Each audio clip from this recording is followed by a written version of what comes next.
Hello,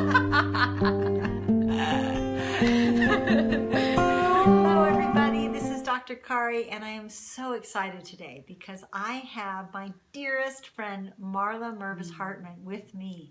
Hi, Marla. Hello, everyone. Marla is a coach. She's a speaker. She's soon to be author. She's in the middle of writing her book. I'm so excited for her. And she is the creator of Love Your Body, Love Yourself. And she helps women transform their relationship to their body. And one of the most amazing things about that is I actually had the opportunity to watch Marla through her own transformation, right? Do you remember when I met you, Marla? She didn't eat chocolate. No chocolate. No chocolate. No meat. No. Pretty much not anything that was nourishing. No. As a matter of fact, she loves to tell the story. I had forgotten this till she reminded me. Yeah, so when I first saw Kari, she had me do a diet history, my food logs, and she looked at them and she was like, Marla, you're not eating anything. See, I thought I was obsessed and addicted to food, but actually I wasn't eating anything, so my body was telling me that I was hungry all the time. But I interpreted it as there's something wrong with me. I'm always wanting food. Right, yeah. So she interpreted it as a food addiction. In actuality, her body was craving food because it needed food. Because it was hungry. It was hungry. Yeah. And if a body gets hungry enough, then it craves sugar. And so it puts you in that loop. So I brought Marla in here today to talk with you because throughout my 19 years of working with people and throughout my own health journey, I have learned that you cannot separate how you feel about yourself and your health. It is impossible. They go hand in hand. And Marla has some beautiful, beautiful ways to help people learn to change their relationship to their body, to learn to change the way that they see themselves and to change the way that they talk. And so I invited Marla to come here today so that she could share with you some of the tips that she shares with her clients that can help them transform this relationship. Yes. So I just want to say that this is what I want to share with you today is literally a practice that I want you to just play with and dive into slowly, right? I know for me, my journey took me years and years and years to be in a place where I can actually say, I like my body, I love my body, I have a nice relationship with my body, I have freedom with food, and the fact that I can say that is like so outstanding and amazing because of my history. But one of the things that I've learned along the way, and Kari's helped me a lot with this, is to listen to my body.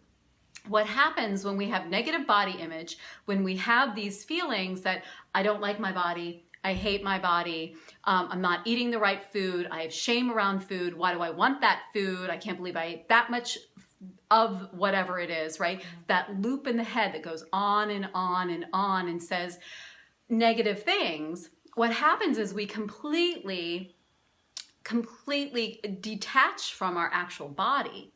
We're not listening to our body. We're not allowing our body to give us signals. And when the body does, we don't listen, right? So I know I overrode my hunger cues for so many years. I didn't trust my body when it was hungry, because then when I was hungry, I would then overeat. So there wasn't a belief in my body. So trusting your body and learning how to listen to your body is so key. So important. And this takes some time. This took me time to figure it out.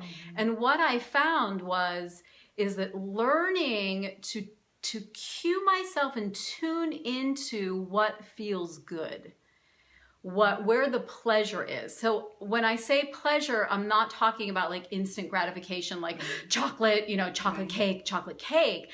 But it is like, oh, wow, like, I think I'm good. I think I just ate enough. I think that would be really pleasurable to stop here. Oh, wow, I notice when I eat that food, I don't feel good my body doesn't feel good. Or when I am around that person who's talking negative about their body all the time, I don't feel that good about myself, right? Like my body literally tenses up, right? So it's like this, it's really about creating a friendship and creating a relationship with the body. And that happens, I think, slowly, because we have to learn how to trust ourselves. And that trust, if you haven't listened to your body may not trust you. That's really true. One of the things that I will have client people do is when I tell them to listen to their body, they're like, yeah, but it tells me to eat cookies. Right. And so I asked them in the beginning, sometimes eating cookies is a loving choice, but overeating cookies isn't a loving choice. Right. And so I'll have them just pause and say, okay, so what's the most loving thing I can do right now? Like in this moment, what's the most loving thing I can do? The answer may be, I'm going to eat that, whatever. But the answer also might be, oh, you know what? Actually, it's far more loving for me to sit down and eat a meal because I'm actually hungry because I haven't had a meal. Exactly. Right? Or, it actually would be more loving for me to take a bath because I'm stressed out and that might really help me relax. Where if I, just go to the sugar, it'll for a second make me feel better and then I'll feel worse. Right? Exactly. And that just sort of starts to reprogram the choices that we're making because what we're really trying to do with these choices is self-soothe, right? Exactly. Yeah. And I love what you were saying just around like deciphering like what is the loving choice. I know for me, I always thought that I couldn't have chocolate, like Kari said, because I love it so much. I love it so much I can't control myself around it. But what I found over listening to my body and trusting my body, I didn't have that much pleasure with chocolate cake because there was so much anxiety around it. There was so much anxiety that by the time I got to the piece of chocolate cake, I ate it so quickly that I didn't feel it.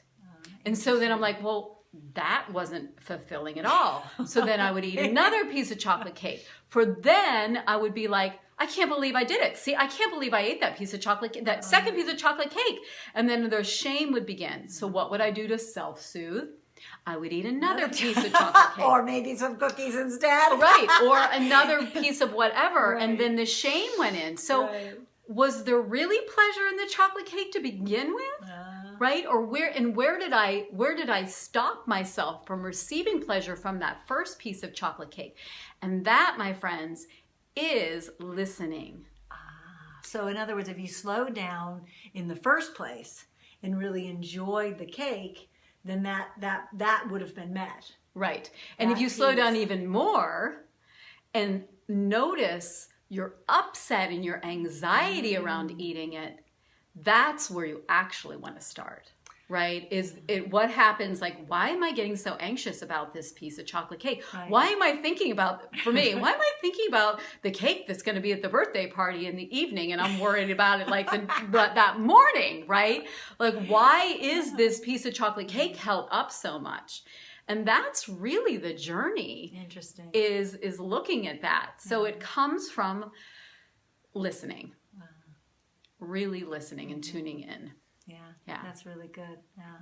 Yeah. One thing I notice is that there's certain types of people. There are people that are really good at over-giving to themselves, right? Right. They'll have the 3 and 4 pieces of cake. And then for me in my journey, I was really good at depriving. Right. Right. Yeah. And taking away. And so for those people that are good at depriving, the most loving thing might be to have. Exactly. Right. In that moment, it might be to actually let your body have whatever it was lacking. Right?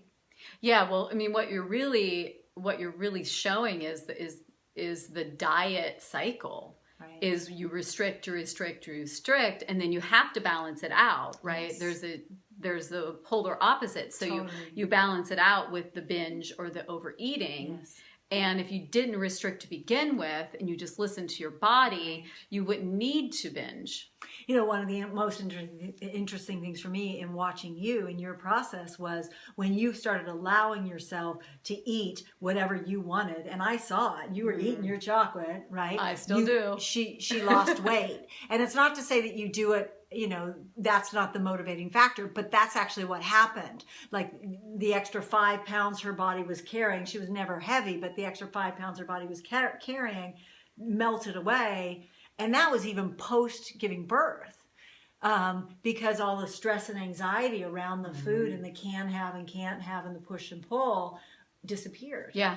The fight that the body that I wanted to have, that I was fighting for so much, actually was available to me once I finally surrendered. Yeah.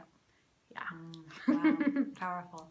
Well, thank you so much for coming on and sharing this with us today. Yeah. I hope all of you out there get an opportunity to listen and have learned so much from listening to Marla. I learned from watching her and listening to her. And I'm going to go ahead and share down below a link where you can, you know, go to her website, check her out, see what she has going on.